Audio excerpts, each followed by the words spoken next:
Mesdames et messieurs, bonjour, bienvenue sur Kenoda Space. Avant que la vidéo commence, je tiens de nouveau à m'excuser pour la qualité sonore de cette vidéo qui ne sera pas terrible.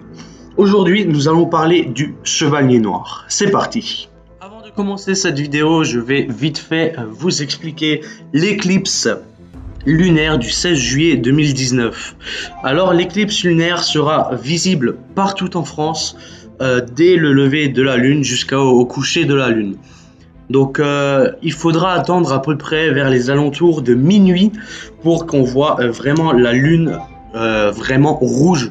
Donc on appelle ça une éclipse lunaire, autrement dit la lune de sang. Donc je vous mets actuellement une photo pour vous montrer à quoi ressemble la lune de sang. Et je vous mets également un schéma maintenant pour vous expliquer comment se passe une éclipse lunaire. Mais je vous rassure, les éclipses dans l'ensemble seront expliquées plus précisément dans une autre vidéo. Donc voilà, maintenant que je vous ai passé l'information, on va pouvoir commencer la vidéo. Pour commencer cette vidéo, je vais tout simplement vous expliquer ce qu'est le Chevalier Noir.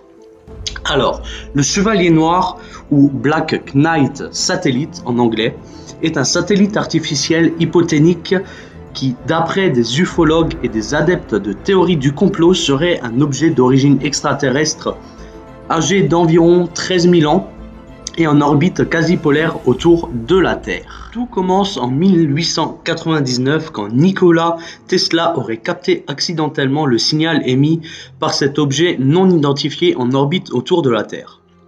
Pour rappel, Nikola Tesla est un inventeur génial dont la plupart des inventions ont été injustement attribué à Edison. Nikola Tesla, donc le pionnier de la radio, a construit une tour assez massive dans la maison laboratoire pour faire des expériences d'électricité sans fil. Et c'est à cette époque qu'il aurait accidentellement intercepté un message provenant de ce satellite extraterrestre. Bien sûr, il ne savait pas trop comment interpréter ce message, mais il était persuadé que Mars était habité. En 1928, à Oslo, en Norvège, des chercheurs ont capturé des signaux incompréhensibles. L'histoire du Chevalier Noir fait ses débuts dans les médias quand le Saint-Louis Dispatch et le San Francisco examinent en parlant le 14 mai 1954. Deux satellites auraient été repérés en orbite autour de la Terre, à un moment où aucune nation n'avait la capacité d'envoyer des satellites dans l'espace.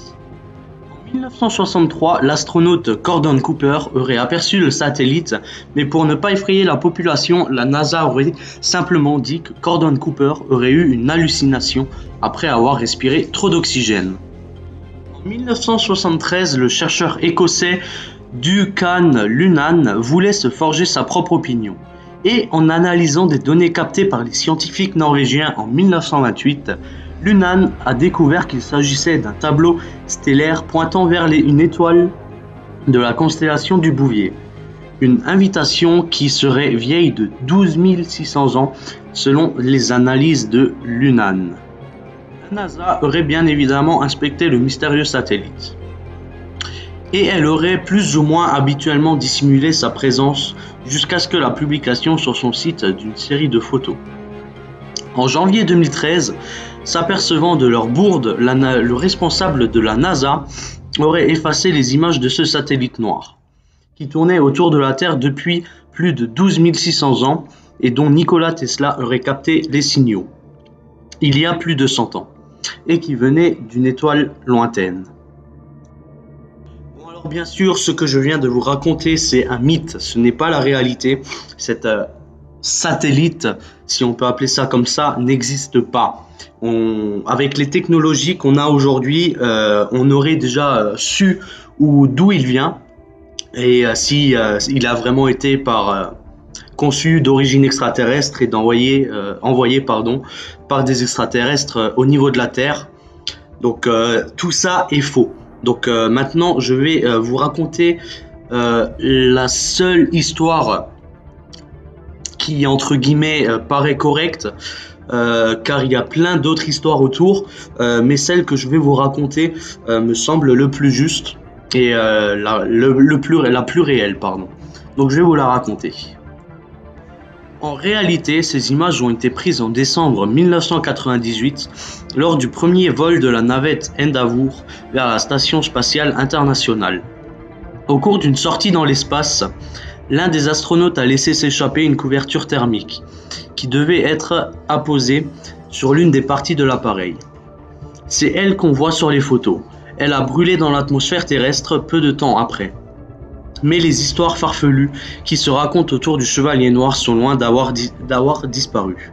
D'ailleurs, les images de la NASA, qui soi-disant ont été supprimées, sont toujours accessibles, contrairement à ce qu'ont dit les théoriciens du complot. Bon, alors pour moi, cette histoire du Chevalier Noir est totalement fausse. C'était juste un coup médiatique. Donc c'est entièrement faux pour ma part. Et je pense vraiment que l'histoire de la couverture thermique est vraie parce qu'on n'a jamais eu de signal en fait de cette entre guillemets satellite. On en a eu des signaux mystérieux, si on peut appeler ça comme ça, mais on a réussi à savoir d'où il venait et aucun signal mystérieux ne venait de ce satellite. Donc après, à vous de croire ce que vous voulez. Vous pouvez très bien croire que ce satellite existe ou que ce satellite n'existe pas. Mais pour l'instant, on peut dire que c'est prouvé scientifiquement et théoriquement que ce satellite n'existe pas. D'ailleurs, ils disent que la couverture thermique a brûlé quelques jours après, peu de temps après, dans l'atmosphère terrestre. Et ben c'est tout simplement pour ça qu'on n'a jamais eu énormément de preuves de ce Chevalier Noir, car s'il aurait vraiment existé, les médias, la télé de ce jour en auraient déjà parlé pour informer la population. La NASA aurait fait un communiqué également, je suppose, je sais pas très bien parler aujourd'hui, à moins que secret d'État, ils gardent ça en privé pour régler ça de leur côté, mais ils en auraient déjà parlé, je pense. Et donc voilà, pour moi, cette théorie est entièrement fausse. C'était juste un coup médiatique. Après, comme je vous l'ai dit, à vous de croire ce que vous voulez. Vous pouvez croire qu'il existe, vous pouvez croire qu'il n'existe pas. C'est votre avis, je ne veux pas la changer, c'est votre opinion. Donc voilà, c'était tout pour cette vidéo. En tout cas, j'espère qu'elle vous aura plu. J'espère que elle vous aura plu, oui. Que je vous aurai rapporté des informations concernant le mythe du Chevalier Noir. N'hésitez pas à me dire en commentaire ce que vous voudriez que je traite dans une prochaine vidéo. Par exemple, tu peux faire une vidéo sur les trous noirs, sur la gravité, sur l'antimatière. Tout ça, n'hésitez pas à me le dire en commentaire pour que je puisse faire une vidéo et vous rapporter plus d'informations dessus. C'était tout pour moi. N'hésitez pas à liker, à commenter, à vous abonner et rendez-vous le 16 juillet 2019. Peace!